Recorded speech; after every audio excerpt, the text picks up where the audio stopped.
where you might want to put one of these things. You don't want it to put it too close to the star because it will break up. If the thing were to exist, you'd probably want it in the vicinity of a bright star. That way you could be far away, but sort of getting enough energy from the star to sort of support life on it. So it's interesting to think about a lot of it depends on the tilt. So for example, if it had zero tilt relative to the plane of its orbit, the really interesting stuff would happen on this interior ring. You'd basically get noticed the water would be frozen, carbon dioxide would be frozen. It would be quite a horrendous place.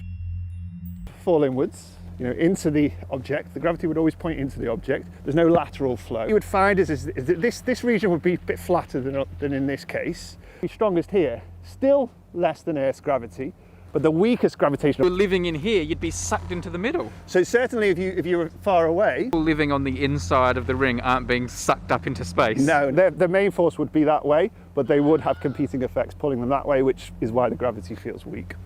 You would now get some light in the interior. Okay, there would be some light in the interior, particularly on the equator. What you would find is that in the summer and the winter, you would have ordinary days. They'd be very short because this thing's rotating very quickly. It'd probably rotate within a few hours. 6 months without sun, and it would be like that basically, very similar to the polar regions. Because of that difference in how much energy these areas received, again, you would have quite sharp temperature differences, maybe some extreme weather associated with that.